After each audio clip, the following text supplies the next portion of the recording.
Welcome to my channel. Today we will elaborate Alois Irlmeier prophetic visions. He was born in 1894 in the Bavarian town of Freilassing and died in 1959. By profession, he was a water dowser and well digger, a simple and humble man from Freilassing. While not considered a saint, he had a proper Christian mindset. Many believed that he lacked the imagination to fabricate his visions. His gift lay in finding underground water sources, and he could locate every subterranean water flow. During his boyhood, Irlmeier discovered his ability to trace underground water sources. When near a spring or underground flow, his fingers would twitch. Thick veins would surface on his hands, and the divining rod in his hands would resist movement, indicating the presence of an underground water vein that even a foreign hand couldn't impede. He possessed another remarkable ability: foreseeing future events. Regarding the future, Irlmeier had numerous visions, predicting the Third World War and other events. All call for peace, shalom. And then it happens. Suddenly, a new war erupts in the Middle East, large fleets of warships stand against each other in the Mediterranean, and the situation becomes highly tense. But this spark is, in fact, thrown into the powder keg in the Balkans. I see the Great One falling, a bloody dagger lies beside. Then it goes blow after blow. Massive armies march into Belgrade from the east and advance all the way to Italy. He foresaw the destruction of cities, the fall of leaders, and the overall chaos of war. He also predicted events in specific regions, such as the Balkans, the Rhine, and the Alps. Additionally, he spoke of a 3-day darkness during the war, advising people to stay indoors, light sacred candles, and pray. After the war, he predicted a period of peace and prosperity, with the reinstatement of religious values and changes in climate. The narratives depict a complex series of events, often involving symbolic imagery, and are presented as visions rather than straightforward predictions. Keep in mind that these accounts are from the perspective of Irlmeier and should be interpreted as part of his visionary experiences. In his narratives, Irlmeier speaks about a 3-day darkness during the war, warning people not to venture outside. He advises them to stay indoors, light sacred candles, and pray. This period of darkness is accompanied by hailstorms, icebergs falling from the sky, earthquakes shaking the earth, and a toxic dust that poses a threat to anyone exposed. Irlmeier continued to describe the aftermath of the war and the subsequent period of rebuilding. After the darkness of 3 days, people gather in peace. Initially suffering from hunger, they eventually have an abundance of nourishment.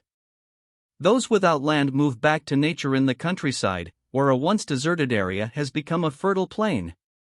Each person can settle wherever they please, cultivating the land as much as they need.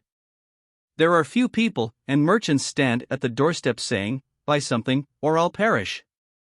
The climate undergoes changes, with vineyards being planted in areas where they previously couldn't thrive, and southern fruits flourishing due to increased warmth.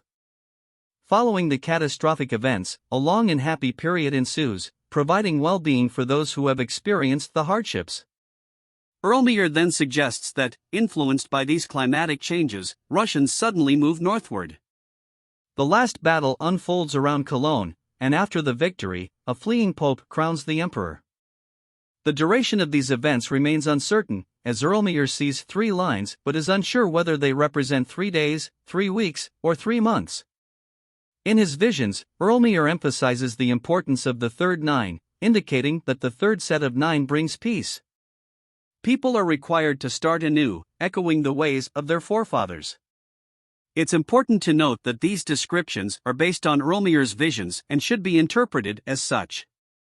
The symbolic and metaphorical nature of the predictions adds complexity, and different interpretations may arise. Alois Irlmeier's visions also touch upon geopolitical events and social changes after the period of peace. After the catastrophic events, a long and happy period ensues, providing well-being for those who have experienced hardships. Influenced by climatic changes, Russians move northward suddenly, and the final battle unfolds around Cologne. Following the victory, a fleeing pope crowns the emperor. The duration of these events remains uncertain, as Irlmeier sees 3 lines but is unsure whether they represent 3 days, 3 weeks, or 3 months. The rebuilding phase sees people starting anew, embracing a simpler life reminiscent of their ancestors. The narratives suggest a return to a more rural lifestyle, with people settling in the countryside and cultivating the land.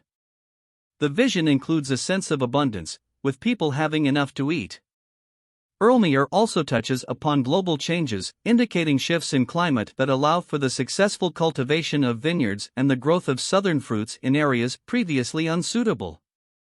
The climatic transformations contribute to the overall well-being of the population. However, the visions also contain warnings and challenges. The portrayal of a toxic dust and catastrophic events, such as hailstorms and earthquakes, underscores the potential dangers that humanity might face. The significance of the third 9 in Irlmeier's visions is highlighted as a symbol of peace, suggesting that a positive outcome follows the tumultuous events he foresees. It's essential to approach these visions with a nuanced perspective, recognizing the symbolic and metaphorical elements. Interpretations may vary, and the narratives provided by Irlmeier should be understood within the context of his visionary experiences. As with any predictions, these should be considered speculative and not definitive forecasts of future events. Please let us know in the comments what you think about this or other prophecies and which prophecies you would like to see on our channel. Thank you for your attention. Have a nice day. Goodbye.